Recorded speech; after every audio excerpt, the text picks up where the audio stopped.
लता भवन की प्रगट भई तेहि अवसर दो भाई निकस जन जुग विमान बधो जलद पलट विलगाई बोली सियावर रामचंद्र की जय।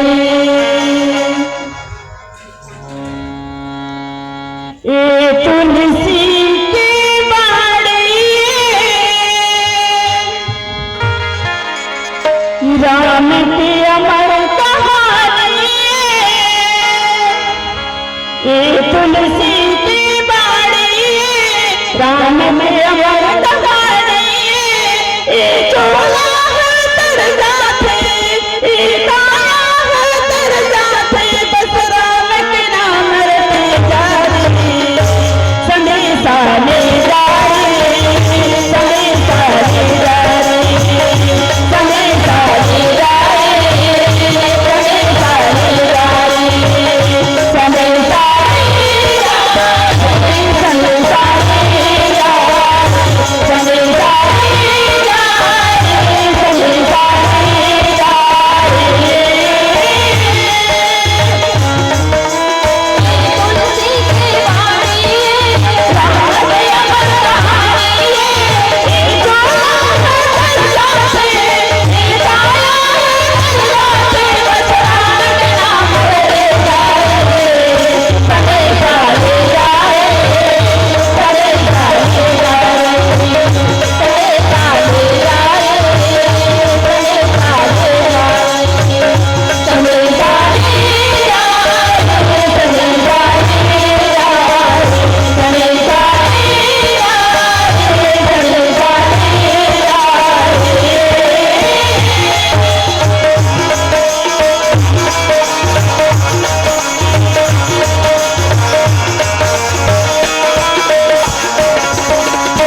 परम आदरणीय निर्णायक मंडल, यहाँ पे उपस्थित सभी श्रोता समाज, दूर दराज से आई समस्त मंडलियां, आप सबको महिला मंडली पुसला की ओर से सादर प्रणाम एवं नमन है।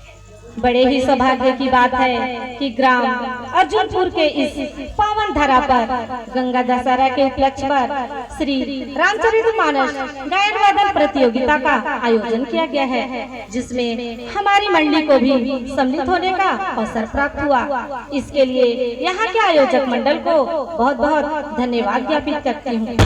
आज के इस प्रतियोगिता मंच पर हमें जो कथा प्रसंग मिला है, बाबा गोस्वामी तुलसीदास जी द्वारा रचित श्री रामचरितमानस के प्रथम सोपान बालकांड दोहा क्रमांक 232 से अवतरित है। कथा प्रसंग उस समय का है जब माता सीता अपने सखियों के साथ गौरी पूजन के लिए पुष्प लेने के लिए जाती हैं, पहुंचती हैं। उस समय राम लक्ष्मण जी भी वहां पहुंचे हुए होते हैं। माता सीता सखियों द्वारा राम रूप के सुंदर मनमोहक रूपों का गोस्वामी तुलसीदास जी ने वहां पर चित्रण किया है। आइए कथा प्रसंग की ओर चलते हैं। कथा प्रसंग में दोनों सुंदर भाई शोभा की सीमा है। उनके नेत्र नीले और पीले कमल की सी दिख रही हैं। उनके सिर पर सुंदर मोर पंख सुशोभित हैं। बीच बीच में फूलों की कलियों के गुच्छे लगे हुए हैं। माथे पर तिलक और पसीने शोभायान है। कानों में उनके अनेक प्रकार के सुंदर सुंदर बाली एवं उनकी टेढ़ी मेढ़ी भावे घुंघराले बाल को बहुत ही सुंदर दिखाई दे रहे हैं। उनके नेत्र लाल रंग के, उनकी थोड़ी नाक और गाल बड़े ही सुंदर दिख रही हैं। हंसी की शोभा मन को मोल लिए लेती है। मुख छवि तो तुमसे कहीं ही नहीं जाती। देखकर वह बहुत ऐसा दिख रहे हैं कि सभी कामदेव भी लज्जा जाते हैं। उनके गले में मड़ियों की माला है, शंख के सुंदर गला है। कामदेव के हाथी के बच्चे के सूंड के समान उनकी भुजाएं हैं। दो बल की सीमा है, जिनके बाएं हाथ में फूलों सहित दोना है। हे सखी, वह सांवला कुंवर बहुत ही सलौना दिख रहा है। यह कहती हुई माता सीता अपने सखियों से चर्चा करती हैं। 8 लाइन चौपाई का भाव इस प्रकार रहा। बोलिए सियावर रामचंद्र की जय, साचे दरबार की जय।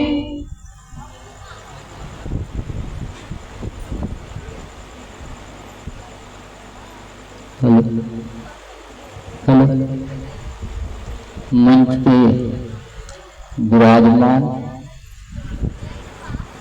महिला मानस मंडली पुसला, आपकी गरिमामयी प्रस्तुति बहुत सुंदर भावुक शब्दों से सभी ग्रामवासियों को तथा आए हुए मेहमानों का मन को मुग्ध किया। इससे हम आप लोगों के सदा आभारी रहेंगे। आइए चलते हैं। जो हमें मिला है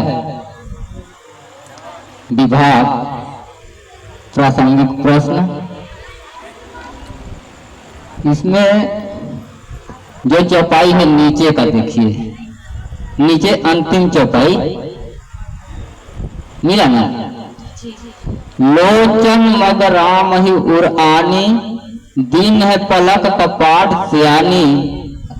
गलत हो गया, चलिए पलट नहीं है। उर मणि माल कम बकल गीवा, काम तलब कर भुज बल सीवा। सुमन समेत बाम कर दोना, सारे कुंवर सखी सुठिल लोना। सुमन और बाम इसका भाव क्या है? सुमन का अर्थ क्या है? वाम का अर्थ क्या है? आदरणीय जी। निर्णायक महोदय जी, सुमन का अर्थ अच्छा है और वाम का अर्थ स्त्री है। जी। आदरणीय निर्णायक महोदय, मैं भी इसमें थोड़ा सा शब्द जोड़ना चाहती हूँ। सुमन का अर्थ पुष्प और फूल है। जी जी। और कुछ थोड़ा बहुत मन में तो और जिज्ञासा है, और दो चार से भाव बोलिए ताकि सभी को शिक्षाप्रद बात मिले, है ना? जी आदरणीय निर्णायक महोदय जी, जैसा कि यहाँ पे सुमन का अर्थ अच्छा और वाम का अर्थ मैंने स्त्री बताया, तो सुमन मतलब अच्छा।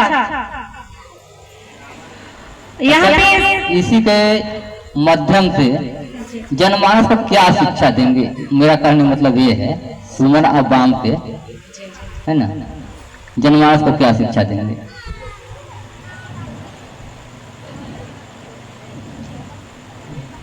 आदरणीय निर्णायक महोदय जी, मैं यहाँ पे जोड़ना चाहूंगी, सुमन का अर्थ अच्छा है और वाम का अर्थ स्त्री। तो एक सुंदर स्त्री का चित्रण किया गया है। जी। जैसे हमारे स्त्रियों के रहता है, ये रहता है कि एक सुंदर स्त्री देखने से सुंदर, दिखने में सुंदर हो, ये उनका वो नहीं रहता है। जैसे उनका आचरण कैसा है, उनका व्यवहार कैसा है, इसमें हम जनमानस को ही संदेश देना चाहते हैं कि उनकी ऊपरी सुंदरता को न देख करके उनके भाव को, उनके गुण को हमें देखना चाहिए। यही जनमानस को संदेश है कि जो ऊपरी बनावट को नहीं, उनके मन के अंदर की बनावट को देखना चाहिए। ऐसा मेरा भाव रहा है जनमानस से। हाँ, बहुत अच्छा। रघुराज जी बहुत सुंदर है ना? नहीं है, उनमें सुंदरता है, वो एक जाल के समान है, नहीं है? जी जी। उनका मन अवश्य, अगर सीता अगर वैसे अगर रहती तो उनके मन में फंस जाती, नहीं फंसती। आजकल के जैसे हमारे देहात में देखिए ना, मैं बताता हूँ अपन देहाती भाषा में, कोई हम देख के लोग भाई तो वो लड़का अच्छा है, वो से ब्याह करेंगे, वो करेंगे, दुनिया भर नहीं होता है? वो सुंदरता देख कर न जाए, बल्कि उनके चरित्र को, गहराई को देखते हुए, ठीक ना, कि कैसा उनका मन है, कुछ कैसा चरित्र है। नहीं तो पुरुष वाटिका में रहे तो वहीं ब्याह कर लेती ना, देख के लोग आ जाते तो साथ ही चल देती, ठीक ना? बहुत अच्छा है आपका दूसरा मानस प्रश्न। महिला मंडली पुसला सोनहत कोरिया बहुत दूर की मंडली है, जहाँ वनांचल की गोद में बसी हुई पुसला है। हम लोग पुसला सोनहत कोरिया में जाते हैं, हम लोगों का आभास होता है बहुत दूर है। अभी अभी हम लोग कैलाशपुर गए थे, कितनी दूर है हम लोग को मालूम है। इतनी दूर से आप लोग आ करके बड़ी आपका सुंदर गायन वादन, कथा भाव बड़ा सुंदर रहा, और हमारे दर्शकों का मन को आप लोगों ने मोह लिया। इसके लिए आप लोगों को बहुत बहुत बधाई। आइए मानस जिज्ञासा की ओर चलते हैं। मैं जनमानस ये जानना चाहती है, राम लक्ष्मण भरत शत्रुघ्न, तो आप इनकी पत्नियों का नाम बता दीजिए। आदरणीय निर्णायक महोदय जी, श्री राम जी की धर्म पत्नी माता सीता हैं, और लक्ष्मण जी की धर्म पत्नी उर्मिला हैं, और भरत की धर्म पत्नी मांडवी जी हैं, और शत्रुघ्न की सुकृति जी हैं। बहुत अच्छा आप लोगों का प्रयास रहा। सीता जी का, हाँ, राम जी का पत्नी का नाम सीता, लक्ष्मण जी का पत्नी का नाम उर्मिला, भरत जी के पत्नी का नाम मांडवी, और शत्रुघ्न जी का श्रुति कृति। आप लोगों का उत्तर सही है। अगर मानस मंडली नकना तैयार होकर आ गए, करीबन मंच तक पहुंचे, तब तक इनका एक भजन और हो जाए। हाँ, भजन के लिए बोल रहा हूँ। मानस मंडली नकना, इसके बाद तैयार रहेंगे क्रमशः अपने अपने कड़ी को बनाकर पसलेंद्र महिला मंडली, रामानुज नगर आदर्श मानस मंडली नकना, इसके बाद जय भोले मानस मंडली कछार ये अपना क्रम बना ले ताकि यहाँ कार्यक्रम सुचारू रूप से चालू रहे, बंद ना हो। यही आप लोगों से मैं आशा विश्वास रखता हूँ। मंच के करीब आ जाए आदर्श मानस मंडली नकना सूरजपुर। चलिए भजन। आइए एक गणेश जी की भजन सुनाती हूँ।